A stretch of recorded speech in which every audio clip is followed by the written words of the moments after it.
Halo Sobat Budaya semua, jumpa lagi bersama Jajah Desa Milangkori yang kali ini akan melanjutkan eksplorasi Candi Penataran di Blitar, Jawa Timur.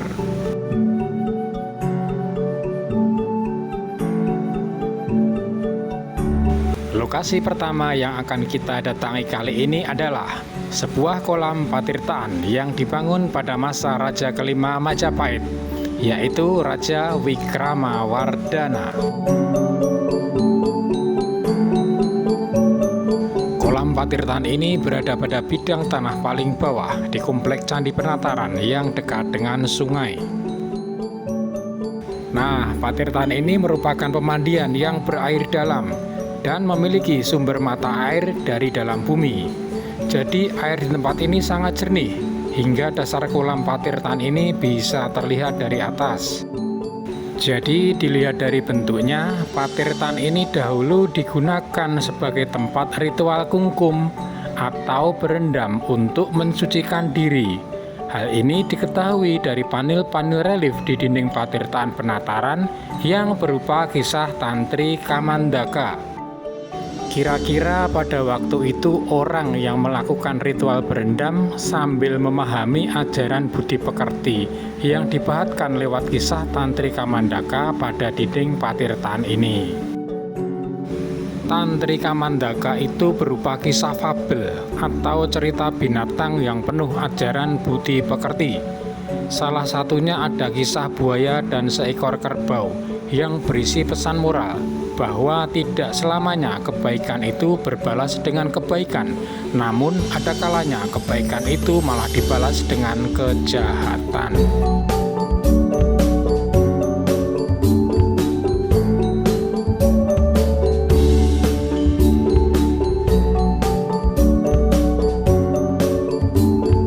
Oke teman-teman, setelah tadi kita berkungkum ria, kali ini kita akan mengunjungi Candi Naga, sebuah bangunan candi yang dibangun pada masa pemerintahan Raja Kertanegara, raja terakhir Kerajaan Singasari.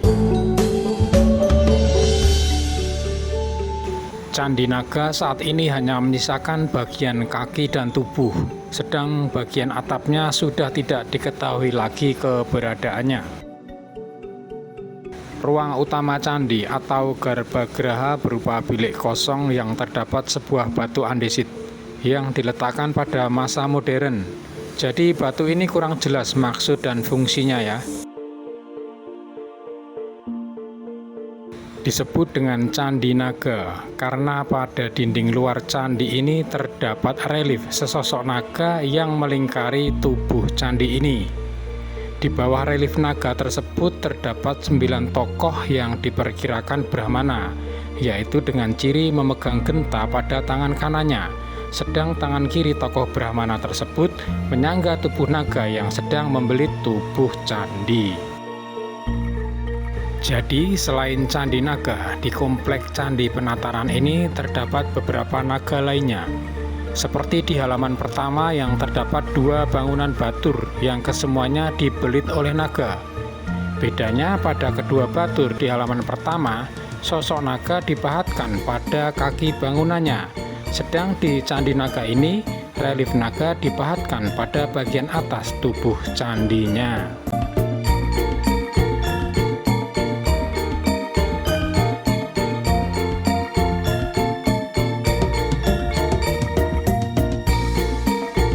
Nah, selanjutnya kita akan memasuki bangunan inti dari kompleks percandian Penataran, yaitu Candi Utama Penataran. Jadi, Candi Utama Penataran ini hanya tersisa bagian kaki candinya saja ya guys. Bagian tubuh dan atapnya belum bisa direkonstruksi kembali. Candi Utama atau Candi Induk Penataran terdiri dari 3 teras atau 3 tingkat, di mana setiap teras candi ini kaya akan relief. Di sini terlihat jelas seakan-akan para pendiri candi utama ini mempunyai ketakutan akan adanya ruang kosong pada bidang candinya, sehingga pada setiap bidang candi utama ini dipenuhi oleh bermacam relief. Pada dinding teras pertama kita akan melihat panel relief dari kisah Kakawin Ramayana. Kisah ini dimulai dari saat Anoman bersama bala tentara kera mulai berangkat menyerbu ke istana Alengka. Pembacaan relief di sini harus dilakukan dengan cara prasawiya, yaitu berlawanan dengan arah jarum jam. Hal ini nanti akan berbeda pada teras kedua, di mana di situ terdapat panel-panel relief dari kisah Kresnayana yang harus dibaca secara pradaksina, yaitu yang searah jarum jam. Dari kondisi ini seperti menjadi gambaran yang membingungkan, mengingat pradaksina dan prasawiya itu memiliki arti dan tujuan yang berbeda. Berbeda lagi apabila kita melihat candi-candi di Jawa Tengah seperti Borobudur dan Prambanan, yang keduanya memiliki relief yang sama-sama dibaca secara pradaksina. Nah, Candi Penataran tidak demikian.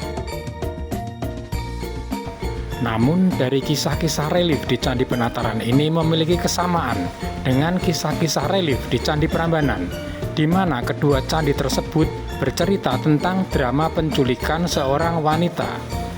Baik itu kisah Ramayana maupun Kresnayana, yang menjadi inti cerita tak lain adalah penculikan seorang Dewi Sinta dan Dewi Rukmini.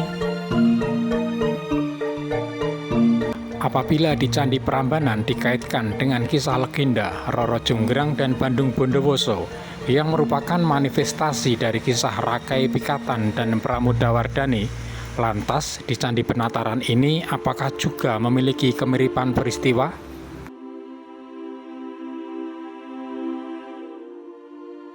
Ya, tentu saja ada. Sebuah kisah Ken Angrok dan Ken Dedes adalah kisah termasyhur dari peristiwa runtuhnya kerajaan Kediri. Ken Angrok maupun Rakai Pikatan adalah karakter yang sama, bapak dari semua para raja di Jawa. Tanpa Ken Angrok tidak akan muncul nama Majapahit, sedang tak ada Rakai Pikatan, takkan pernah ada Pusindo yang memindahkan Mataram ke Jawa Timur.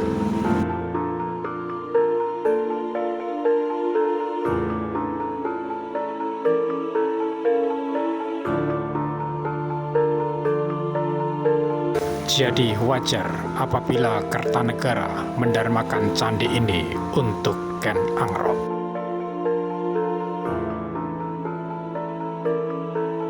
Adanya prasasti Palah yang dikeluarkan oleh raja terakhir kerajaan Kediri di komplek Percandian Penataran ini seperti membuka mata. Bagaimana legitimasi kerajaan Kediri di tempat ini seperti sengaja dikaburkan di bawah bayang-bayang Singasari hingga Majapahit. Namun begitulah sejarah, yang menang tentu saja akan berkuasa. Terus dan selalu seperti itulah yang terjadi. Sejarah yang selalu terulang kembali.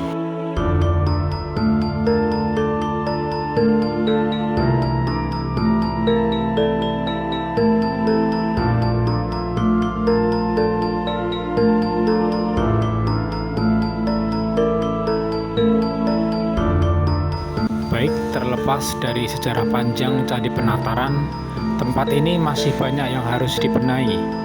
Adanya warung-warung yang menjajakan makanan minuman di suatu kawasan bangunan suci tentu akan mengurangi nilai kesakralan tempat ini. Tentunya pengelola harus bisa menempatkan warung-warung tersebut berada di luar area candi.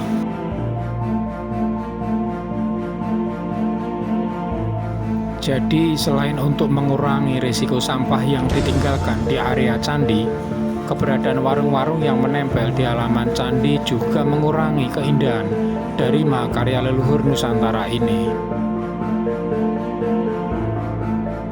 Ditambah lagi banyaknya binatang ternak yang masuk dan berkeliaran di dalam area candi, tentu bisa menjadi hiburan yang tidak menyenangkan bagi kaki kita saat melangkah di tempat ini. Tahu kan maksudnya?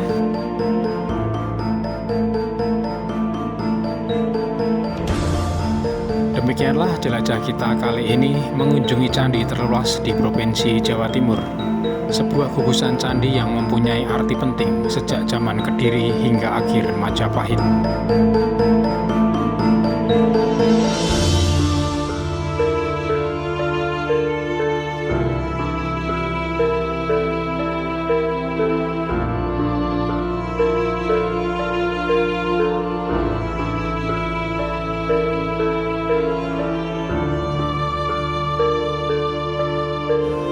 Salam budaya.